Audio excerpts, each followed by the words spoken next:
Thank you, Your Honor.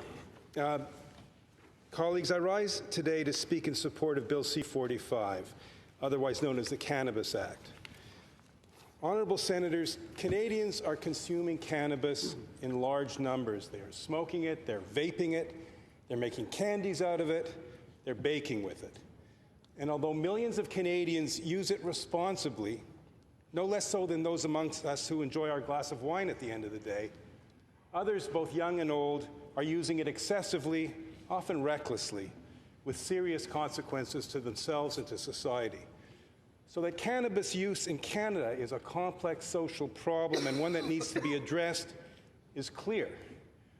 I believe Bill C-45 is the right response to this problem. Allow me to explain why. Let me begin by stating the obvious. Our current approach is a failure.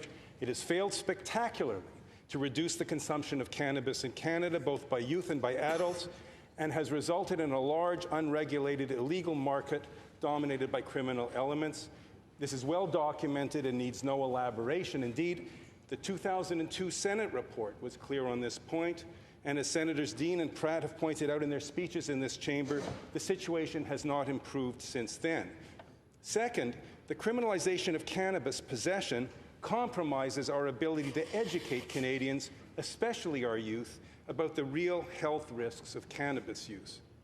Now, Honourable Senators, in expressing my support for Bill C-45, I am not ignoring the health issues surrounding the use of cannabis, including the impact of cannabis use on the developing adolescent brain. I've read several scientific studies in an effort to educate myself on the subject, and although clearly no expert, I'm neither ignorant of the science nor indifferent to it. And nor am I unaware that cannabis being consumed today is far more potent than that which was available in and to earlier generations of users. But it's precisely because cannabis use can cause harm, especially to those who use it regularly, that I support this bill. N'oublions pas que le cannabis. Let's not forget that the cannabis consumed by millions of Canadians is produced in an unregulated, diffuse, and illegal market. Neither its purity nor its strength are controlled or known. This was confirmed in a recent report published in La Presse on January 22nd, 2018, where cannabis samples from the black market were contaminated by banned pesticides and mold. By regulating the production, distribution, and sale of cannabis, Bill C-45 will allow Canadians to have access to a substance that is subject to rigorous quality controls and which is free from pesticides and other harmful contaminants. Furthermore, Canadians will know what they are ingesting, the THC strength and the CBD of the product that they are purchasing, its production, place of production, and its producer. Furthermore, by abandoning our failed policy of criminalizing the possession and consumption of cannabis, we can acquire the necessary knowledge to address health problems tied to cannabis consumption. In fact, the criminalization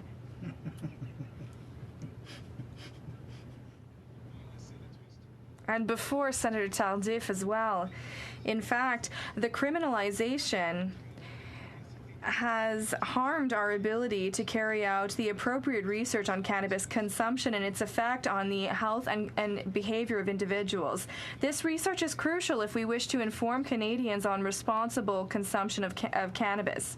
Continued criminalization of cannabis use undermines our ability to credibly educate young Canadians about what we already do know about the risk associated with cannabis use. By criminalizing cannabis use, we implicitly treat it as the equivalent of drugs that are far more dangerous.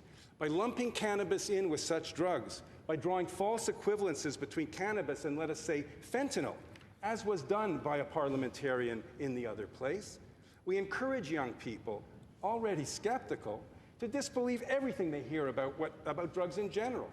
And not only does this serve to obscure the real health issues surrounding cannabis, it threatens to undermine our credibility when we warn them about the dangers of cocaine or of speed.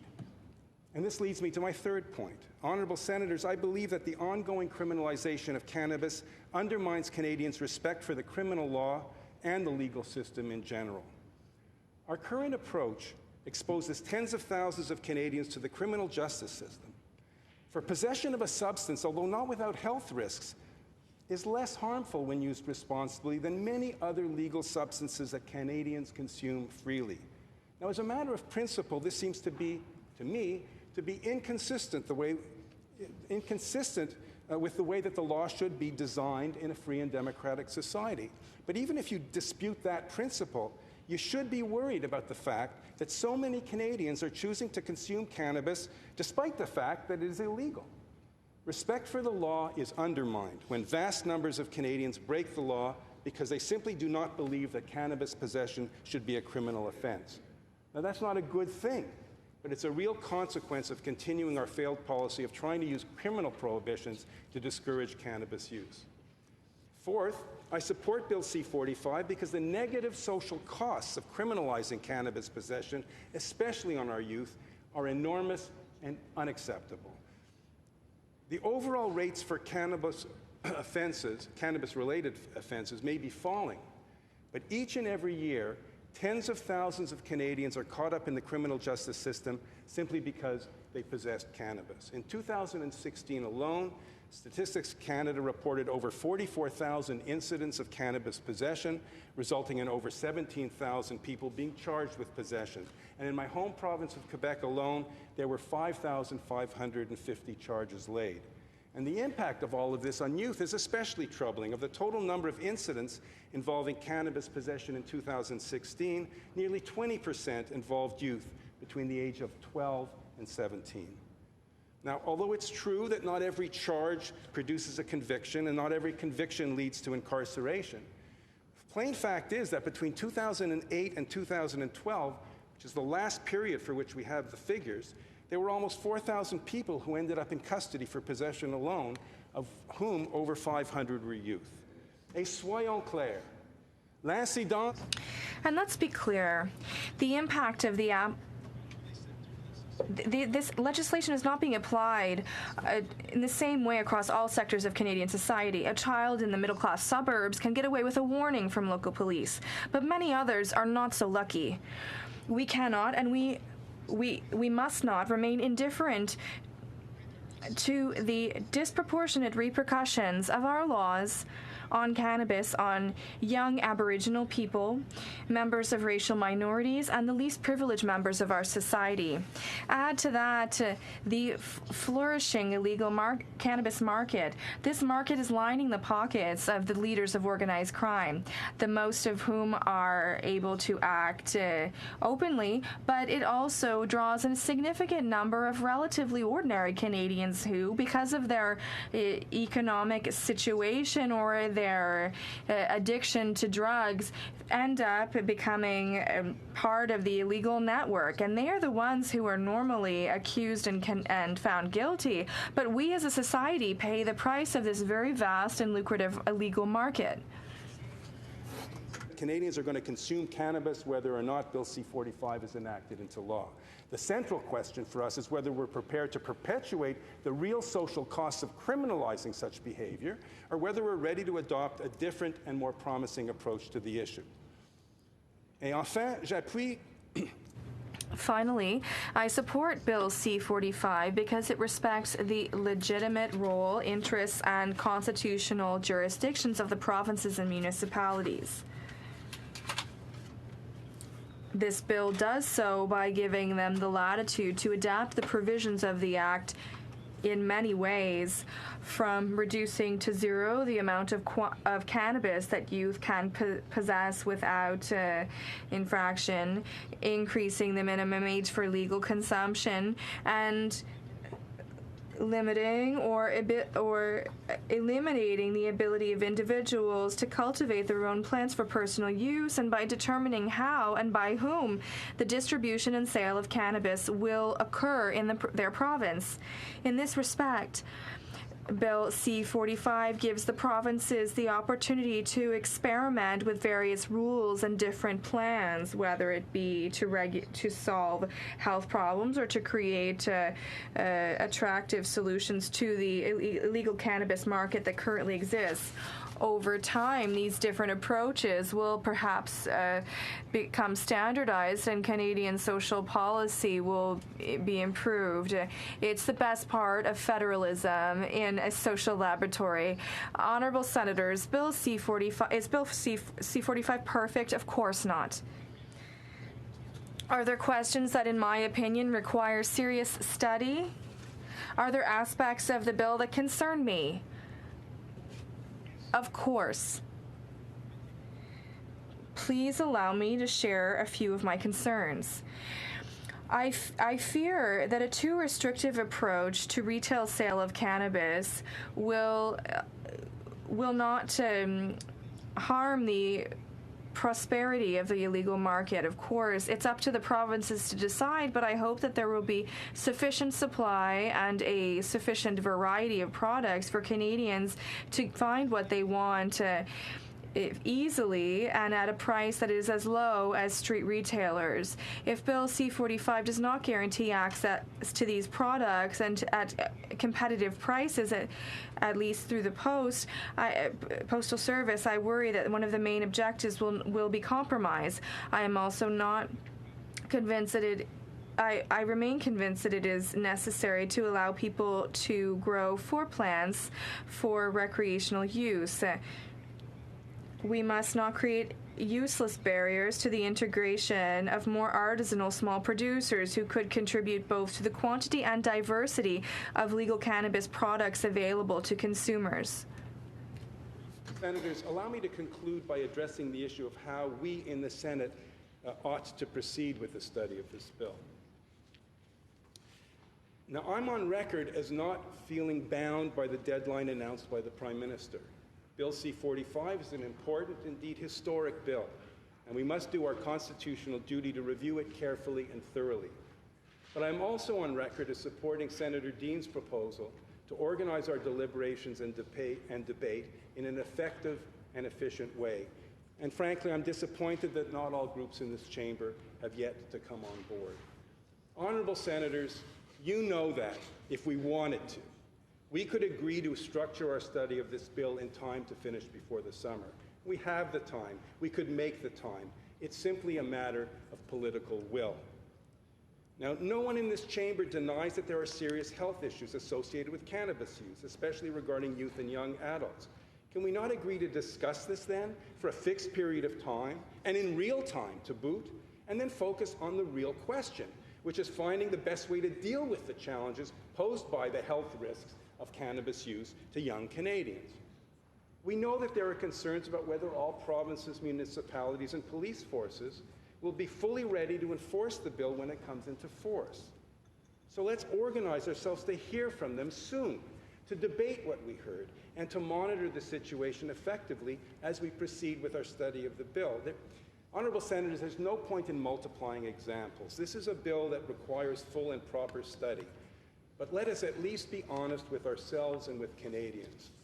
This is not a case where delay serves the legitimate purpose of bringing an issue to the public's attention about which they were unaware. The legalization of cannabis possession was an election campaign promise made in 2015, and the issue has been in the news for a long time now, especially since the bill was introduced into the other place in April of this year. Yes, let us take our time. But we have and can make the time to review this bill thoroughly over the next number of months. Whatever else one may think about the desire of the government to see this bill enacted into law by the summer, we would be failing in our constitutional obligations were we to drag this out for political or partisan gain. Canadians deserve better than that. Now, honourable Senators, I conclude where I began. Cannabis use in Canada is a complex social problem that needs to be addressed. Our previous approaches have clearly failed, and we owe it to ourselves and to our children and to our grandchildren to confront this in a serious and balanced way. Bill C-45 is a step towards a more responsible approach to dealing with the issue of cannabis use. The bill is not perfect, and we should take time to improve it where appropriate, but it is the right response to a real problem, and I support it in principle with no hesitation whatsoever. Thank you.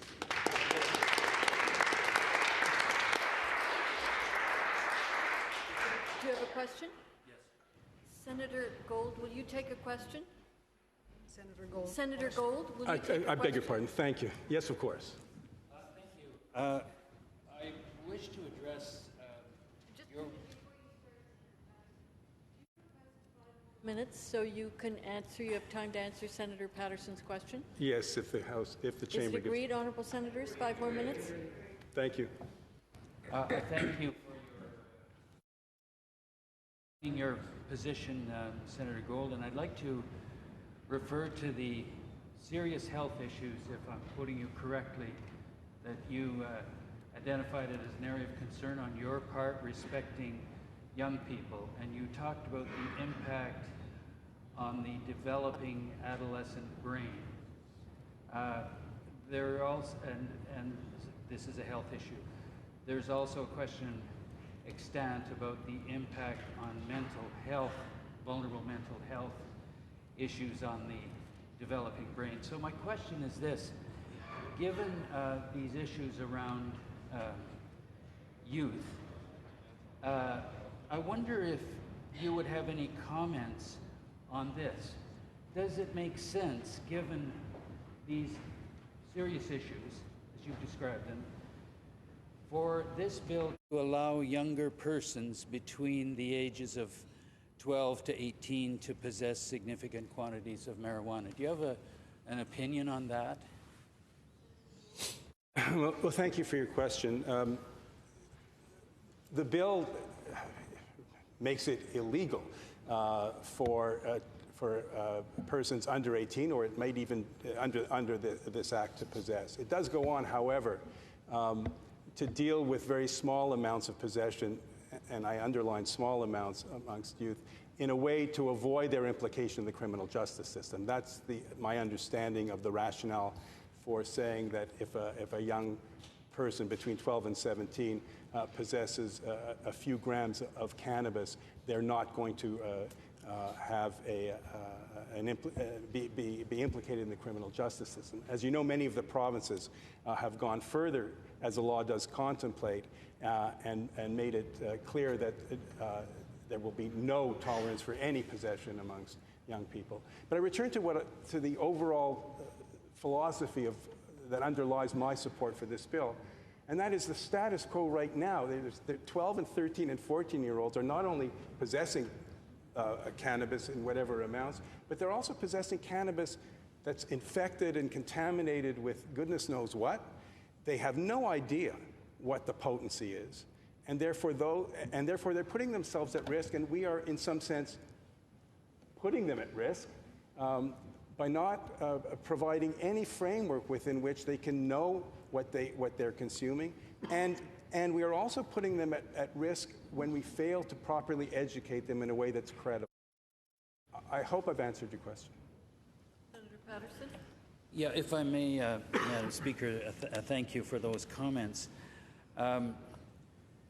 It may be that young adolescents, and you know, the medical consensus is that, I believe, is that the adolescent, the young person's brain is not fully developed till age 25. I believe that's generally accepted. It may be that young adolescents in Montreal are consuming marijuana in significant quantities. I'm not sure if that's true in other parts of the country, including the remote communities that I represent in this chamber. But I'm interested in your assertion that the possession of small quantities. You know, I understand that the bill proposes allowing possession of youth as young as 12 years old of 10 grams. And I'm not sure that's a small quantity. There's some people that would say that that's not a small quantity. That's not de minimis under the the law or not. That's, I'm told, 10 joints or more. So is that something you at least think we should consider carefully? What's a small quantity? And what are the dangers to the developing adolescent brain? Senator Gold? I stand to be corrected, but I think the amount in the bill is 5 grams, not 10. But I take your point. Of course we should be concerned about possession and use by young people of cannabis. The question is, what are the right policy instruments for discouraging the use? What are the alternatives to criminalization or exposing youth to the criminal justice system if and when they're found in such possession? And what's the link between our overall policies and the education and the credibility of our educational efforts?